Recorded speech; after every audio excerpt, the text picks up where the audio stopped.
This is Politics and Media 101. Charles C.W. Cooke is an American journalist and senior writer at National Review. For decades, National Review has shaped conservative political thinking in the United States. Charles is an outspoken observer who shared a lot of thoughts on what shapes the American right, how it's changed in recent decades, what role the media and different political candidates play in those changing attitudes, and importantly, how all of that shapes the political climate, including primaries and elections. If you want to hear more past episodes or sign up for our newsletter, which will deliver our best of right to your inbox twice per month, please visit our website, pm101.live. Please also take a second to subscribe on whichever podcast streaming service you're using right now so you don't miss our next episode on Monday with Adam Green of the Progressive Change Campaign Committee. Without any further ado, let's roll the tape. So, Charles, right as you were joining, I was kind of introducing the audience to National Review and walking through the history and trajectory of the magazine, describing its origins with William F. Buckley and its influence in the conservative movement, but then also getting into the strange few years that National Review has had in the 2015 primaries, of course, running that famous, iconic issue against Trump. And then in the Trump years, trying to straddle the intellectual side of conservatism, the libertarian wing, and also reckon with this populist wing that was uprising. And I remember at the time of the election, the magazine ran 3 editorials. One was Trump yes, one was Trump no, and yours was Trump maybe. And then, of course, after the insurrection, I'm sure that it was also another challenge to try to figure out how to communicate the truth of what happened to voters who, in many cases, were not really willing to accept it. So now that we have a little bit of distance from the Trump era, looking back not only at the years that he was in office, but also the whole primary process, are you proud of how National Review has navigated this era in our history? What do you think about it looking back at that whole period of time? Well, the first thing I would say is that National Review historically has not been or been supposed to be an organ of the Republican Party. There have been points in history at which National Review was well aligned with Republican presidents. Most, I think, specifically Ronald Reagan, who used to joke that he got his job through National Review. If you look back, National Review was in part founded because the Buckleyite conservative movement was unhappy with Eisenhower, thought that Eisenhower ought to have done more to dismantle the New Deal. National Review was not wild about Richard Nixon. So when you look at the Trump years, there's often this assumption, and I'm not saying you're making this assumption, but many people who look at National Review have made this assumption that it must have been really difficult or unusual for National Review to be, at odds with the Republican nominee or the Republican president. And it's really not true. The second contextual point I would make there is that National Review has always hosted an awful lot of voices who disagree with one another. We've had libertarians, we've had conservatives, traditionalists, we've had people who wouldn't even describe themselves as conservatives, say Whittaker Chambers, but would have said they were men of the right. I think that was his term. And so when you look at how National Review behaved during the Trump years, there was a broad array of views. I mean, you mentioned those three editorials. Those didn't reflect the whole scope, but they did show that there was a broad difference of opinion. So how do I look back on it? I think we, by and large, did what we were supposed to do, which is tell the truth about politics. So, Charles, just like you said, conservatism overlaps in many ways with the Republican Party, but it's not exactly a synonym. But we know that in political systems that are organized by parties, often the best way to influence public opinion in political editorial writing is inside of a party and working to change views inside of that political party. And you described how Ronald Reagan claimed that National Review's influence on shaping opinion was so great that it helped him get elected president. How do we think about that today? Obviously, the media landscape has changed so much. What kind of influence do we think that the National Review has today in shaping opinions? Well, I think it has a good amount of influence, but I think it is different in nature than it was 20 years ago, maybe even 10 years ago. There is no doubt that in part as a result of the fractured media environment and in part as a result of fallout from our approach to Trump in the primaries, that we have less sway over Republican primary voters than we once did. But I think we have a considerable amount of influence over Congress, and I would hope over clerks in the Supreme Court as well. I don't mean that in any insidious sense. I don't mean we have influence in an undue way, but if you look, for example, back to the question of whether or not it would be proper for the Republican Party to nominate and approve Amy Coney Barrett in 2020, pretty much every senator who was on the fence on that question cited an essay written by Dan McLaughlin about the history of election year nominations. Now, that's not a threat that the politicians are responding to. It's not even an ideological argument. It was an essay that established historical precedent, I think, beyond reproach, and had a practical influence. And I think National Review excels at that. So, on an intellectual side, I think National Review is still pretty influential. What I think has changed is that instead of there being, one major magazine on the right, being National Review, and then two, when the Weekly Standard joined it, there's now effectively 100. And that's the second term. Second term kicks off with firing Wray, firing Fauci. Now, I actually want to go a step farther, but our president is a kind-hearted man and a good man. I'd actually like to go back to the old times of Tudor England. I'd put the heads on pikes, right? I'd put them at the two corners of the White House as a warning to federal bureaucrats. You either get with the program or you're gone. Time to stop playing games. Blow it all out. Put Rick Grinnell today as the interim head of the FBI. That'll light him up, right?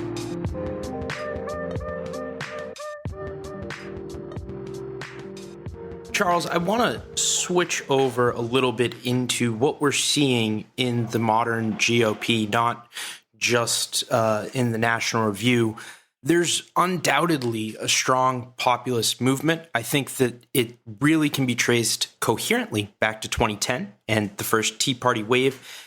And now it's kind of enveloped a large faction of the party. But in this populist wing, in the newsmakers that are driving the energy of a lot of these grassroots voters, you have people like Steve Bannon arguing that Dr. Fauci should be beheaded. And there are plenty of other examples where grassroots members of this populist GOP are energizing their base with fantasies of using the government to make their opponents feel pain.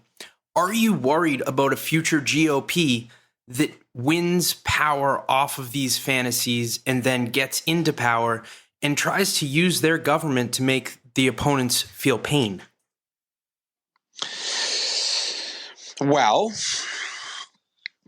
first off, I would say that I would draw the populist wing of the Republican Party much, much earlier than the Tea Party. I think the Republican Party has had this in it for a long time. Reagan had a populist side. The anti-war, or at least non-interventionist element within the party was there under Senator Taft in the 40s and 50s. And Patrick Buchanan primaried the incumbent Republican president in 1992, George H.W. Bush, and ran again in 2000.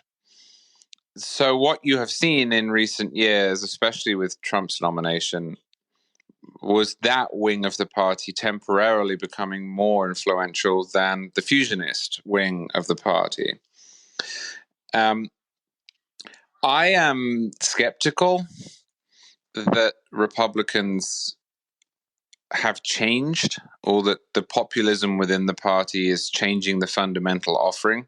What you've really seen in the Republican Party is a shift in tone. Some of that shift in tone is welcome. I do think that Republicans have focused a bit too much on capitalists, of which I'm one, and the sort of acceptable middle class face of wealth generation. But in terms of what they actually are offering, if you look at the party, it just hasn't shifted. Donald Trump's achievements were the same achievements as all the other Republican presidents. If you look at what Republican states do, Texas and Florida being the obvious examples, I think you would fairly describe them as the sort of flagships of Republican Party governance. They are low tax, in the case of Texas and Florida, no income tax, low business regulation, corporate friendly, immigrant friendly, at least legal immigrant friendly, Chamber of Commerce soliciting governments.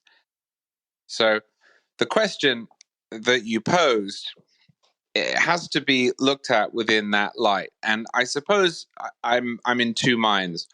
On the one hand, my suspicion is still that Republicans, when they win power, will come in and do what they did even under President Trump, for all his difference. And that is appoint originalist or originalist adjacent judges, cut taxes, block whatever the Democrats want to do, use the executive branch to cut business regulation, and leave most of the governance to the states. On the other hand, it is undoubtedly true that Donald Trump, especially towards the end, did some things within our political culture that were deeply damaging, and that would, had he not been stopped, have led to disastrous consequences. Most obviously, by asking the vice president to steal the election. I think it sort of depends. It depends. If we have a strong enough president and we get the wrong one, yeah, maybe we'll see more of what you're worried about. I just don't think that the Republican Party apparatus as it exists in the Senate, especially in the Supreme Court and at the state level, is there to support a wholesale and pernicious activist government that is used to sort of crush conservatives' opposition and enjoy the lamentations of their women. So help me understand this. Again, I worked as a policy advisor in the Tea Party wing of the party in Congress in 2013, 14, around then. I couldn't disagree more with a lot of what you just said. The party that I see now is so different from the party that we did see. Obviously, Trump did something that no other president did. He incited a terrorist attack on the United States. But in addition to that, we had 147 members of the Republican Party agree with that president that just incited the terrorist attack and vote not to certify the election. That is markedly different than the Republican Party that I worked in, where you had John Boehner, who called these people legislative terrorists. He threw them off of committees.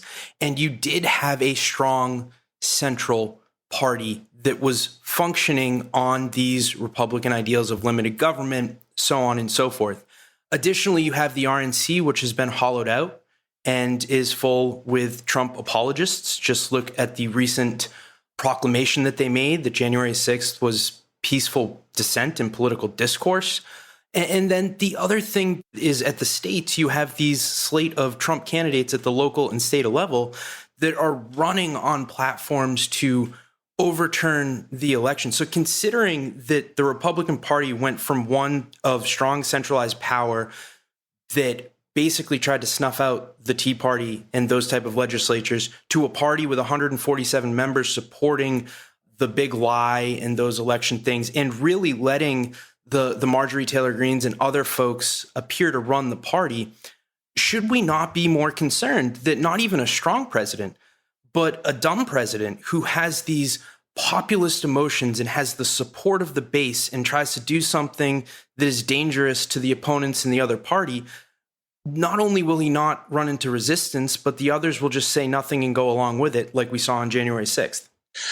No, I mean, I don't want to downplay what Trump did or in any way condone or let off the hook those who acquiesced, but I do think that this is the high watermark of it. And I think everything that you just said is tied to Trump. The question you asked originally was, have we seen a change in the party? And I don't think we have. I think we are seeing the remnants of a political movement that was corrupted and distorted by one person. If Donald Trump died in his sleep tonight, I think almost all of that would disappear. So the fear is, what if you get someone else who is like him? It's possible.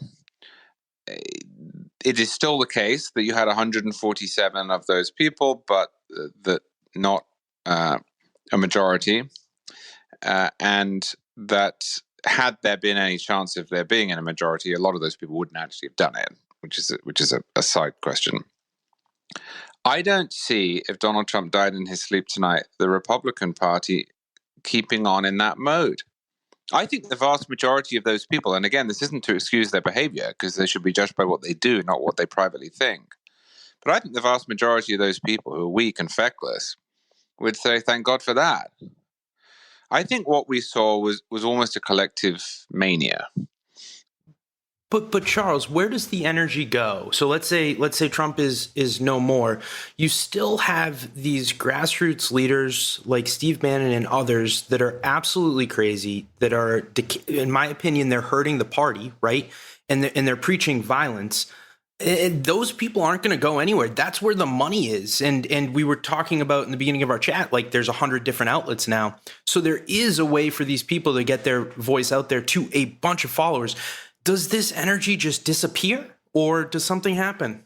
Well, yes, but what I'm suggesting is that you're going to see energy, but there was energy in the Tea Party. There was energy in the Reagan Revolution. There was energy behind Newt Gingrich. There was energy against Al-Qaeda in 2002. What I'm suggesting, and again, this is not to condone or excuse the people who have indulged it, but that if Donald Trump had not decided to lie assiduously and repeatedly about the 2020 election, he's still doing it. If he had not decided to do that, then you wouldn't have seen all of this energy expended in that direction. This was something that was initiated and sustained from the top.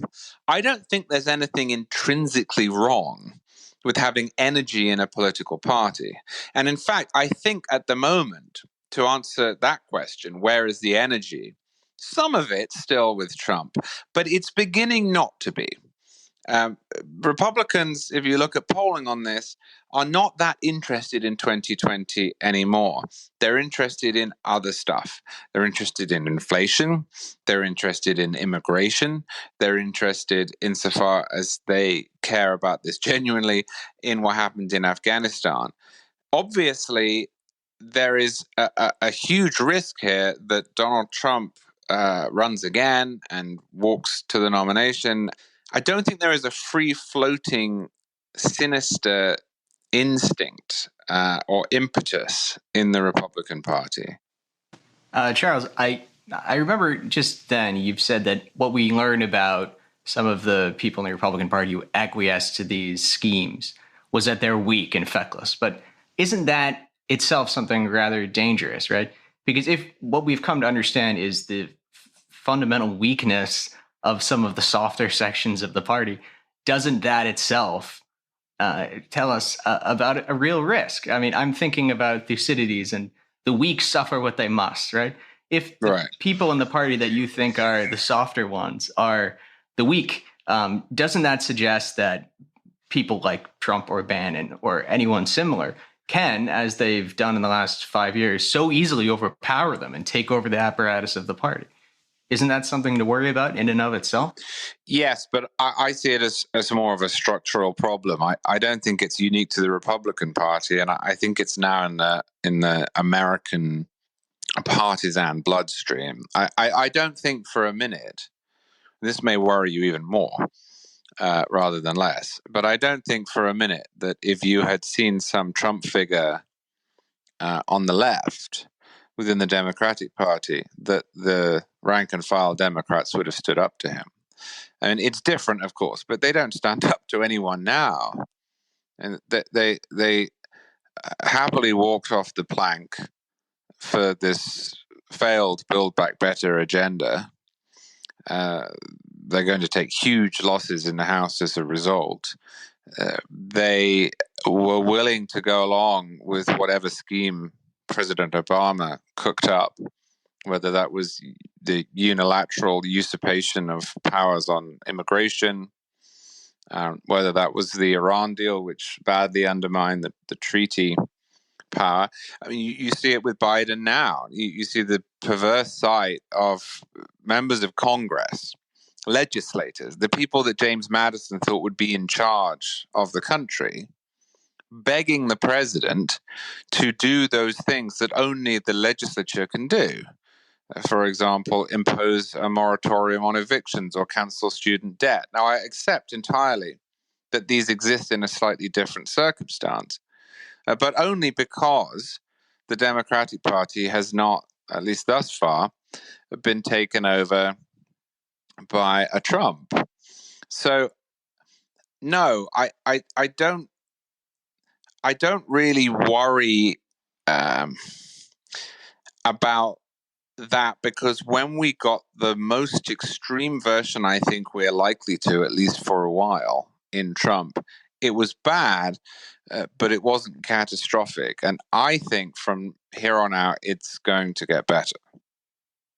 During the 2020 election and even the 2016 election, when there was a candidate that was trying to upend the Democratic establishment, you did have exactly what you were saying the Democrats don't do, which is they ultimately stood up and bucked that candidate with the DNC in 2016.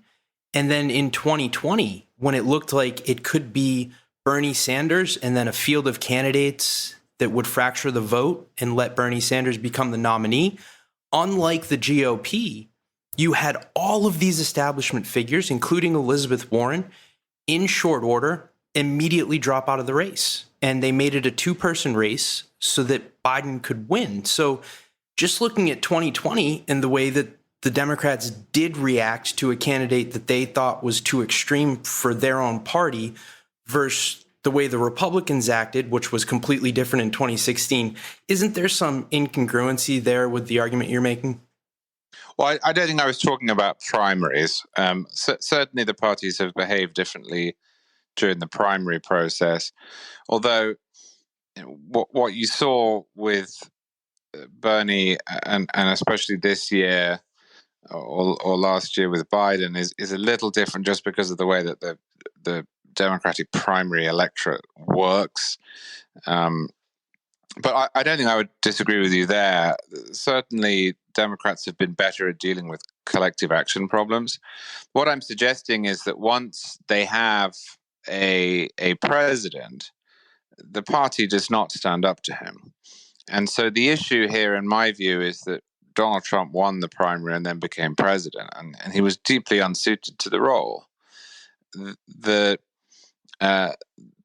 equivalent I'm trying to draw is that I don't think that there is anything intrinsic within the Democratic Party that if it nominated Sean Penn, I don't think that the rank and file Democratic legislators would rebel. I mean, there's just no sign that parties generally are willing to do it. Republicans don't do oversight when their man is in the White House, and Democrats don't either. This is something I write about a great deal, that we've invested an enormous amount of power in the executive branch.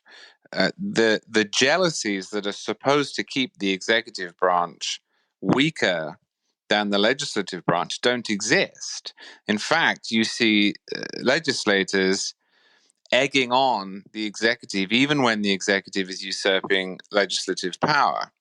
And of course, other than the obvious civic problems with that, there is a real risk that you get a bad president, an evil president, even.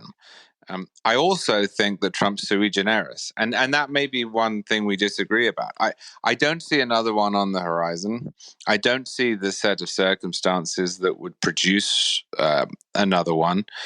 Bit by bit and piece by piece, the Republican electorate is turning on Trump. I don't think it's happened yet. I'm not saying he couldn't win a primary again. I hope he couldn't. If there were a Ron DeSantis or a Tim Scott or a Greg Abbott in the White House, then that's what the party would become. So you're right. It is a sign of weakness, but it's not, in my view, that Trump has changed the Republican Party. I think it's that Trump was president and the party followed.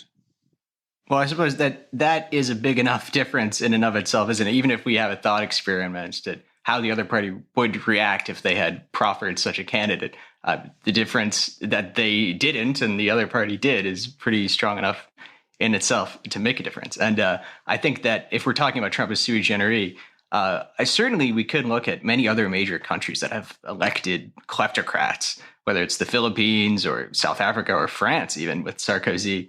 We've seen people who are in the business of government to rob the national coffer in many situations. So I don't think it's something that we can assume will only happen once.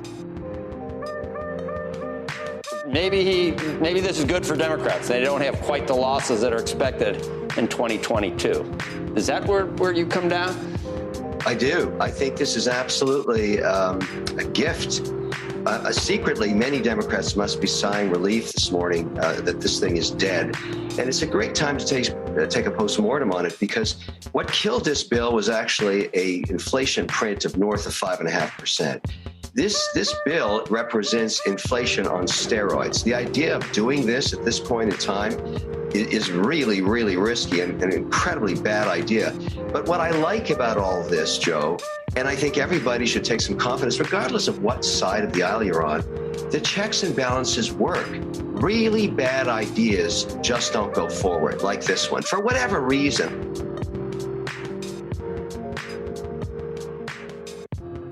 So, Charles, I wanted to pick your brain, get your opinion here on something that I have been thinking about and that you have written about a few times now.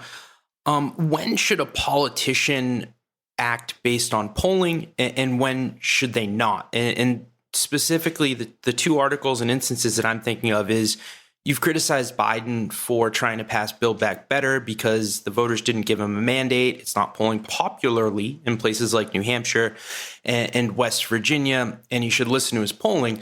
But then on the other instance, you malign the GOP for not wanting to cut back social spending programs because it's not popular for polling and they're beholden to political polling.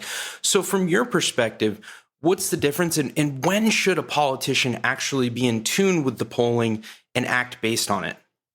Well, just before I answer that, I should clarify. I don't think that description of my position on Build Back Better is quite right. What I have written is that it's a terrible, gargantuan, sprawling bill that will help bankrupt us, and that the idea that we would be spending more money at this point with $30 trillion in debt, with interest rates going up that will make that debt more expensive, with $5.2 or $3 trillion worth of COVID spending just under our belt is absurd, and that it is really strange that President Biden, who ran as a moderate, who was given a 50-50 Senate and a cushion of 6 in the House, is trying to do it. My objection to Build Back Better is obviously on the merits. I just also think that Biden can't have it both ways. And, you know, as I've pointed out on various National Review podcasts, as a Florida voter, I think I was probably given a better indication of how Biden was running than people in most states. And the Biden ads that were absolutely quotidian here in North Florida did not focus at all on policy. They focused on honor. That was the word he kept using. They criticized Trump for having been rude about the military. They pointed to Biden as a deal maker who can get moderate things done. They talked about restoring honor and sensible political rhetoric to the White House. So there are two separate questions there. Build Back Better is, in my view, a terrible idea. It would be a terrible idea if it had 80% support and the Democrats had FDR-style majorities. But it is also preposterous in a country that is this divided and that voted for Biden narrowly and on the grounds that it did for him to be pushing it. I mean, the broader question you're asking is probably the biggest question in all of democratic theory, right? Because on the one hand, you have an approach that says that representatives are supposed to be mere tribunes and follow their constituents in whatever direction they're pushed. And then on the other hand, you have the Burkean approach, which says that I will listen to your concerns and what you want me to do, but ultimately I must follow my own judgment. As a conservative, I am more in the latter camp. I think that over time, the people will get what they want. And you can't really have a system that works differently than that. Even when it comes to the most cherished constitutional rights that I write about all the time, ultimately, if the American public wanted to repeal the First Amendment, grotesque as the thought is, they could. If there were a sustained attempt to do this, you would see the repeal of that provision. What I fear as a conservative is mobs. I fear transient shifts in opinion. I fear fads. And as such, I prefer politicians who are aware of what the public wants, who are able to synthesize what the public wants, but who recognize that emotions often run high and that hasty laws are often bad laws. So you don't want someone who is completely divorced from the public. That would be suicidal. But in my view, I like the Burkean approach, especially when it comes to individual liberty. It is a wonderful thing we have in this country that it takes quite a lot of effort to limit civil liberties. In Britain, where I'm originally from, it doesn't. Parliament can do whatever it wants and often does. The two famous textbook examples of this are the Terrorism Act that was passed just before September 11th, which was a disaster and has been partially repealed, and the Dangerous Dogs Act, which was passed in an outburst of public emotion after a little girl died when her dog essentially bit her face off. It was a horrendous incident. But the Dangerous Dogs Act, sure, but the Dangerous Dogs Act was horribly written, led to the destruction of all sorts of dogs that in no way deserved it or should have qualified, and proved utterly impractical. Now, were all of those politicians who voted for it acting in the interests of their constituents? Yeah, sure. But then a year later, the same people were saying, well, why did you put my pit bull down? Why did you kill my bulldog? Well, because you asked me to. So, yeah, I'm in the latter camp. And not that I like to express my political leanings, but Charles, I'm also a Joe Manchin Democrat, so I think we're in similar camps. I think, Justin, you must have been joking when you said that you're afraid to expose your political leanings. Now, Charles, we're going to go to the best part of the show. You're going to get some libertarians, you're going to get some conservatives, you're going to get some progressives. They're all going to probably be your readers or your podcast listeners, and they're going to be able to ask you questions. So we will go to Kelly Saunders. Kelly, over to you. Thanks, Justin. And Charles, it's great to have you here to ask questions. And thank you for the time you've taken.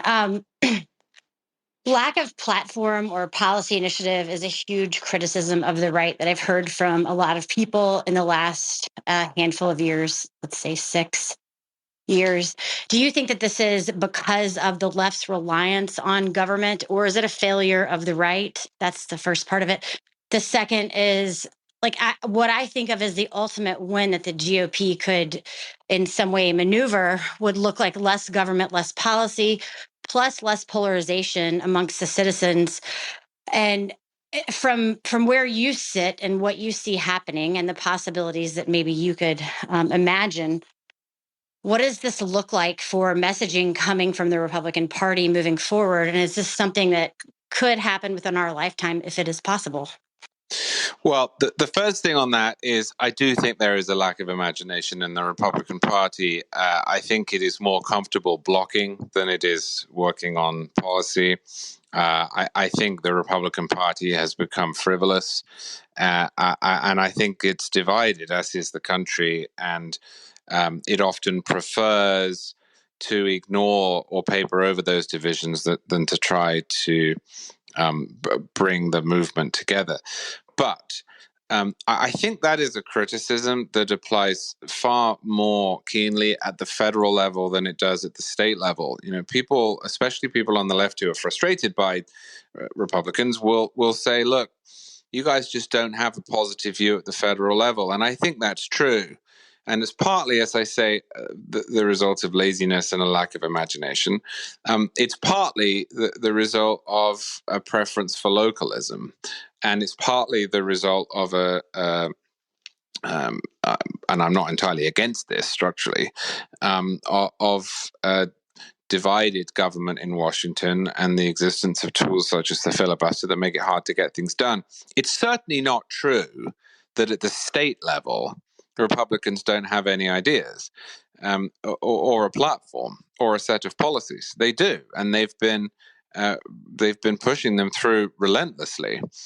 You'll often hear complaints about this, that the Republican states are changing everything, and they are. I mean, if you go back to 2010, the backlash against Obamacare ushered in Republican control in, what was it, 36, 37 states. I think at one point they were about one state away from being able to pass constitutional amendments on their own. And there have been some really interesting essays written by people on the left who have asked the question, was it worth passing Obamacare given what happened at the state level as a result?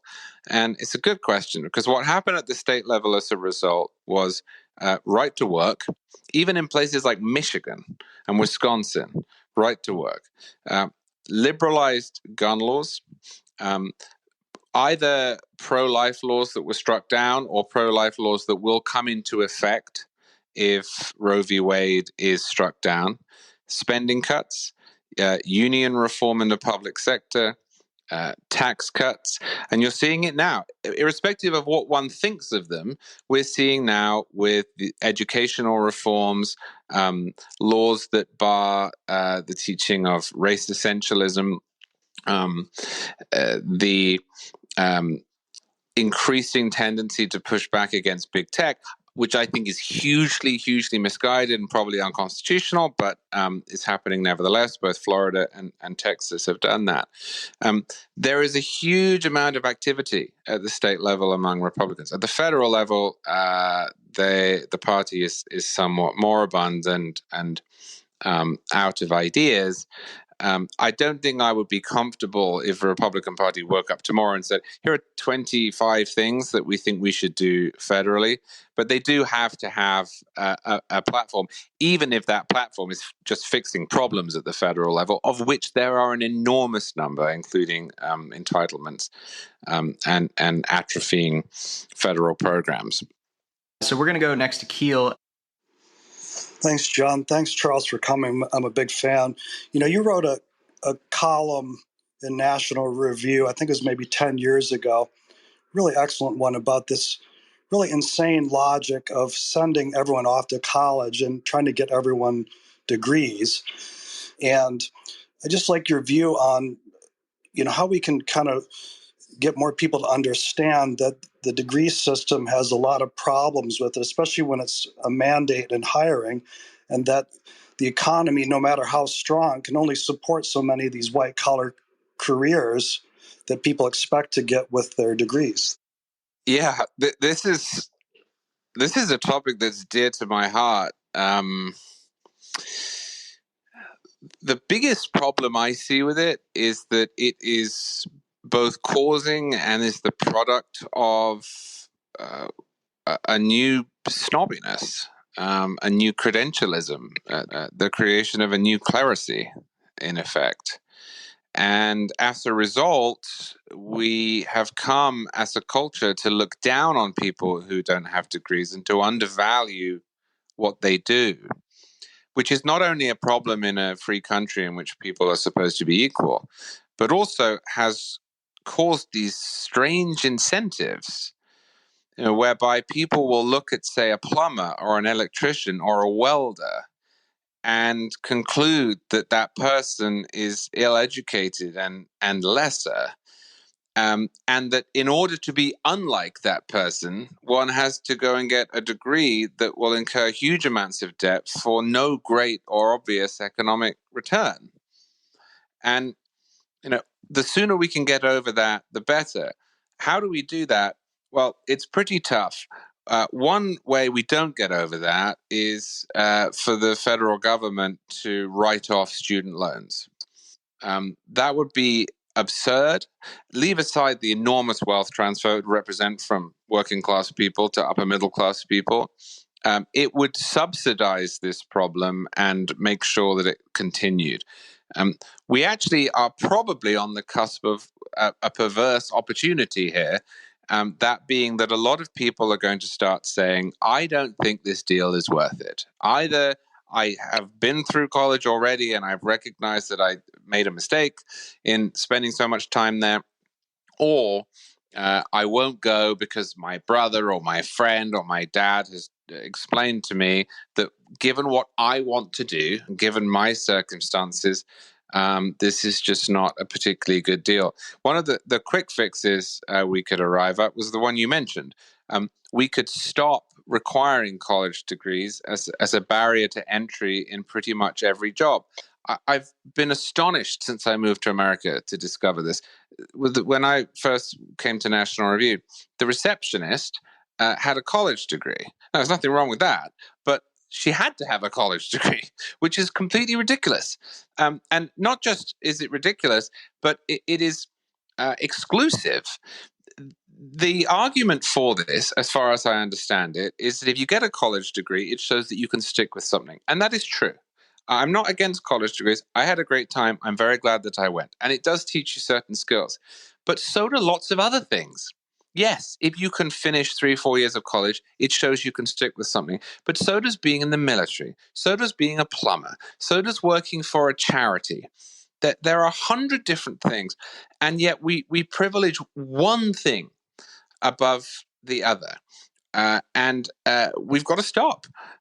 We've got to stop privileging it in the federal government. We've got to stop privileging it in private enterprise. And above all things, we've got to stop privileging it in the culture. And the last thing I'll say on this is the moment that I realized we had a problem here was watching Howard Dean on Morning Joe say that Scott Walker, who at that point had been the governor of Wisconsin for 2 terms, probably shouldn't be president because he hadn't been to college. And, I watched this and I thought, well, what does that mean?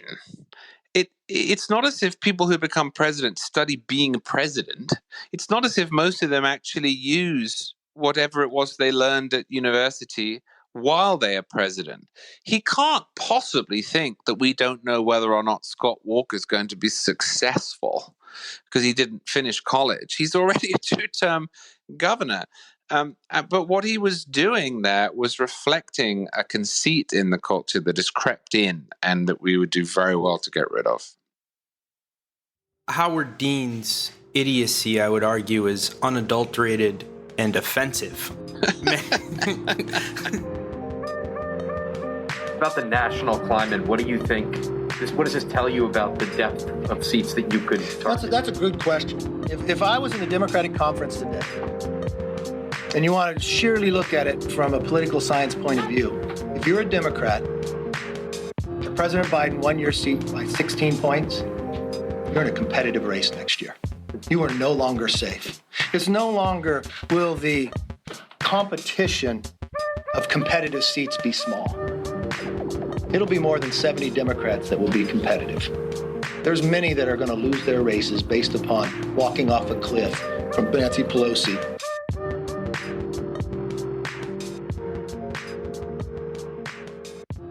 The Republican Party, I'll finish with this, is in a better position at the moment than the Democrats, though, and that is that because people in America are really angry and because the public is so dissatisfied, even the most disconnected Republican scribbler is aware of what's motivating voters. They're aware that it is inflation. They're aware that it's immigration. You know this even if you don't leave your house. And I think that's an enormous benefit. It's an enormous opportunity for Republicans. But you can be absolutely sure that if Republicans regain power, they will drift out of touch and the people who do the work will be ignored and they'll lose it again. That's all we have for you today. Again, huge thanks to Charles and the National Review, to our audience for their live questions, and to you for being here. If you want to get in touch with us, hear past episodes, or sign up for our newsletter, which will deliver our best of directly to your inbox twice per month, please visit our website, pm101.live. Please also take a second to subscribe on whichever podcast streaming service you're using right now so you don't miss our next episode on Monday with Adam Green of the Progressive Change Campaign Committee. This has been Politics and Media 101, produced in partnership with Clubhouse. I'm Jeff Browning on behalf of Justin Higgins, our co-founder, and our team. Thank you very much for being here. We hope to see you and hear from you soon.